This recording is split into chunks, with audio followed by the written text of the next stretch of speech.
Hello and welcome to the video where we're going to be talking about layers. So layers inside ZBrush is not layers that we know from Maya or that we know from Photoshop. They're more closely related to Photoshop layers, but the order in which you have layers doesn't really mean anything, just like Maya. But we do have a kind of opacity layer to it, okay? So we've got a little dinosaur dude here and we want to give him some surface detail. He's missing a bit of fun cartoony detail on the face. So what we're going to do is give him material which we can see. I like this material. So now, me being the indecisive person that I am, I don't know if I'm going to like the changes that I'm going to make, and I might not like them partway down the road. So what I'm going to do is actually make sure I have a save. So I've got this all saved up in its current state, just in case the worst should happen.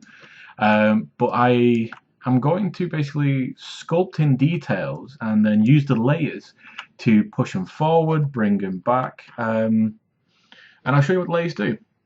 So I just premise that I'm also sculpting this with a mouse. My tablet is currently dead, so I don't have a tablet to sculpt on at the minute in the home studio.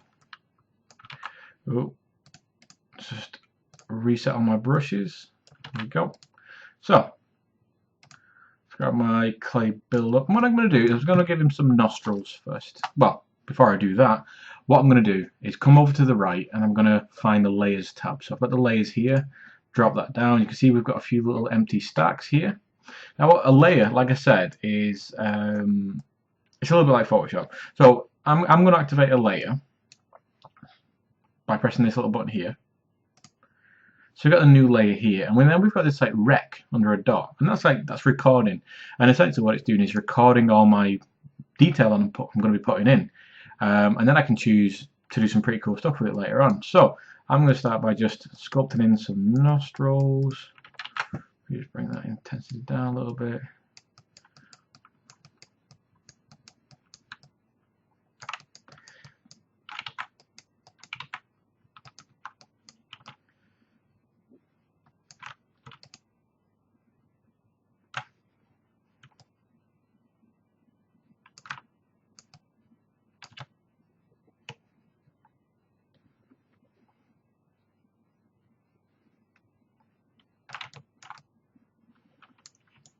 And there we go. I've got some basic nostrils in there. Now, what I can do is, using my layer here, you see I've got a slider on here. And what I can do, which is really cool, is I can actually drag this slider and actually start to decrease that detail, almost like an opacity. It's like a height map opacity, essentially. And then I can even take it back to be inset, which is quite cool. So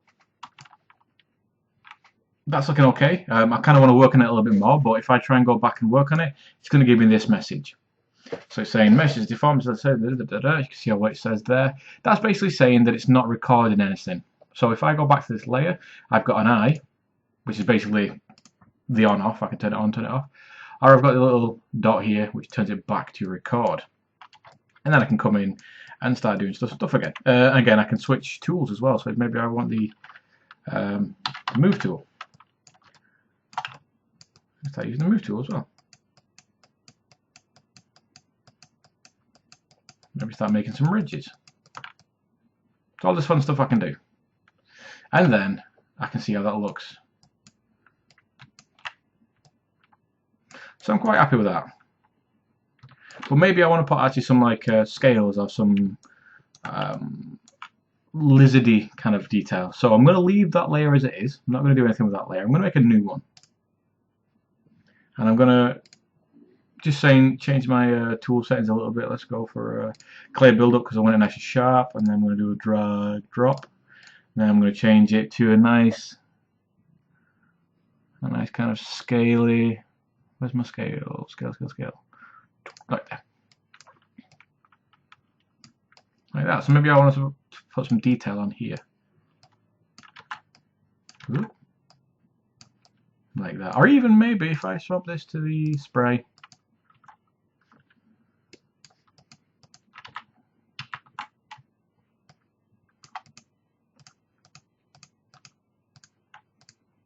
can just put some detail on there.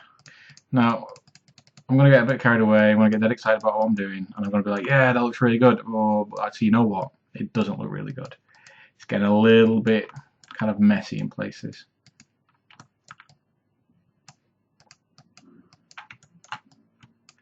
Oh, it's not necessarily messy in places. Maybe it's just getting a little bit too intense in general in its areas. So what I can do, again, I can just use this slider just to slide it back. But you can see here, it's not actually affecting this layer. I can bring that layer on or off if I want to, so I can get rid of that layer, and I've got the detail like that, or I can bring that back in. I can bring this detail down a little bit, or I can bring it inwards like that. Looks weird. What I can also do is go back to that top layer, bring back, and just start to smooth off some of this detail. So I'm actually affecting both layers at the same time. Because I'm smoothing this layer, this top first layer where I actually put the nostrils on, it's doing the same thing to the layer below it. But if I'm not 100% happy with what I've done there,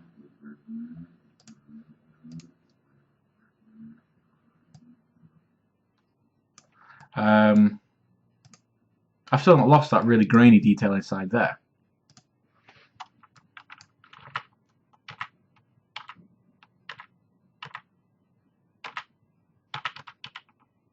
So if we just step back a little bit, what I can also do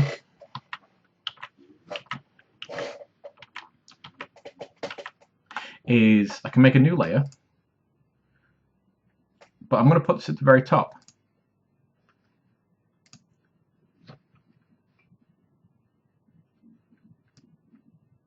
Don't know why my mouse keep disappearing.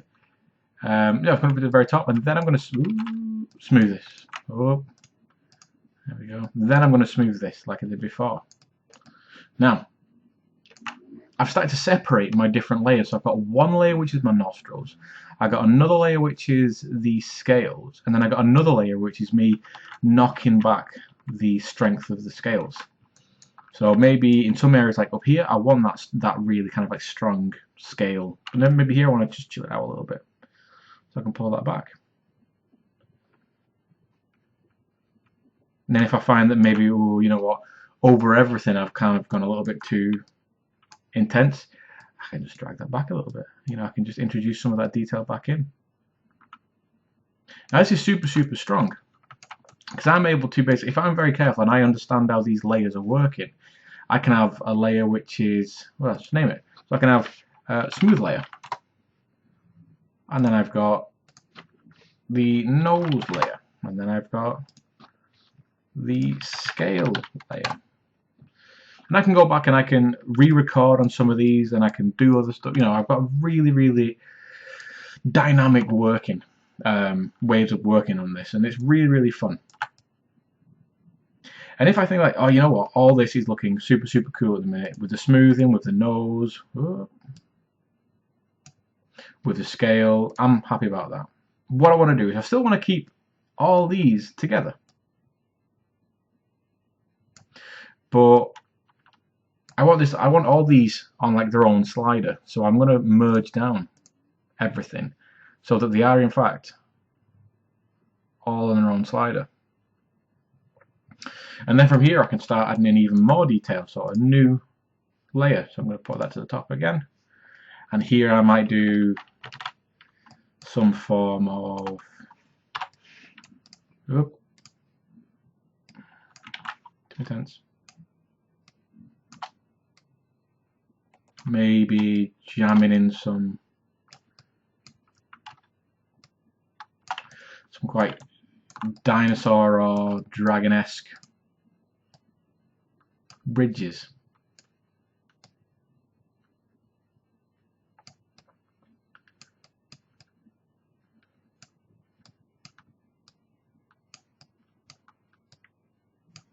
You know, maybe we can start having fun with that.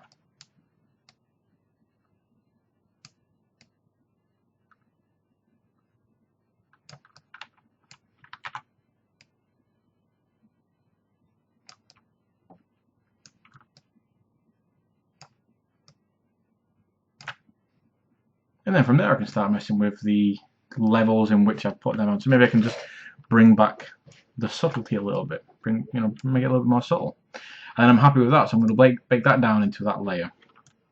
And as you can see, you can just keep building on all these different layers.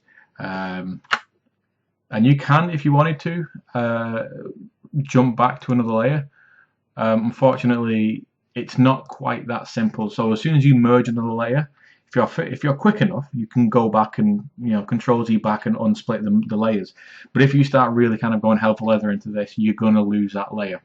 So it is a good idea to have many saves and to just be aware of what you're doing. It's easy to lose track of this sort of stuff, but easy to retrieve it if you're able to catch it. So that's a layer system, and that's really fun. So that's me sculpted on one piece. But if I wanted to do something where maybe I'm introducing some form of scarring onto this character, so maybe this guy has got some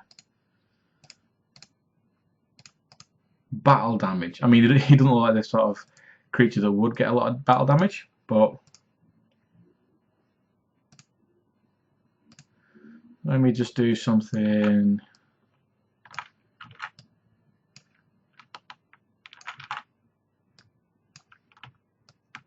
And maybe he's got something like that.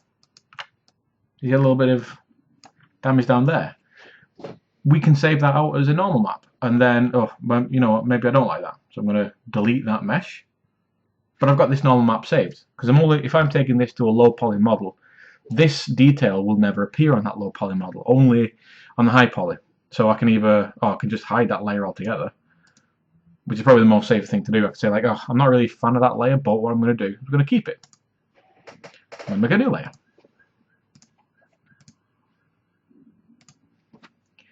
And this one's going to be, whatever. Let's go for other.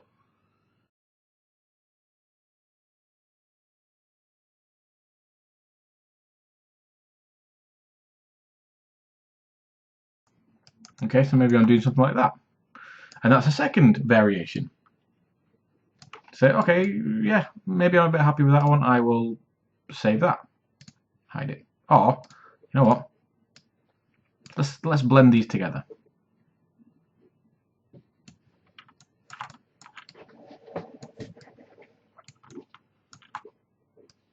So you can see there, this whole layer system is super powerful. And one way I like to kind of like show or kind of explain how this could be used really well is if you imagine character creation and you're having to make several bits of scarring, for instance, you could do all these sculpted scarring positions on a person's face, and then you could save out each one of these different maps as an individual thing, which you then take out and place in the engine. And you could do all this sort of information on these layers and literally have multitudes of scarring done quite quickly and quite safely. Like I said, there are times when ZBrush can do its own little thing and kind of crash, and you might lose some of this data, but as long as you keep it saved, and as long as you're just working in a very methodical and you're being very aware of what you're doing, there's very little chance of you actually losing really any of this information. You can also do poly painting on this. As I hang over this, you see that it's poly paint shape and target mask. You can do poly painting on these. My experience is, at least back in the older days, that was quite a tricky thing to do because it would quite often crash. If I was to do a base layer and then a shadow layer and then a highlights layer, as soon as I'm starting messing with these different things, it might start crashing. However, that might have been fixed these days. So you can even go in there with not even a UV mesh, as long as you got the polygons to do it. You could go in there, do some poly painting. You could then bake out that information onto a low poly version by pulling the color off, which you absolutely can do. And then you can do a lot of tweaking. You can do a lot of color variation inside here. So a lot like Photoshop, a lot like Substance Painter, we're able to really use some of the neat little sections to do quite a lot of work for us. Quite a lot of the work for us. But that is the layer system inside of ZBrush, and it's an incredibly strong, incredibly useful part of the software, which is brilliant for concepting as well. If you kind of want to have a go at concepting for creatures, for instance. You can do a bunch of this sort of stuff. Or if you're trying to build up some really nice decay on metal, if you're trying to do some surface rust or something, you could build up all these different layers of rust, all these different sections, and then kind of bring them together, blend them in, add some new detail, blend that in, and you can get some really nice stuff going. And you can even make that on a single plane, a lot like when we did our MIGBZ grabber. You can do that all on one plane, and then you could create a mask, or you create an alpha. You can do tons of stuff with that you've just made. But that is the layers, and we will be exploring the use of these in class more and more, and I'm really going to try and get people really understanding, really appreciating layers, because they do save a lot of time, and it's actually very useful, because we're going from here to here. Super, super useful.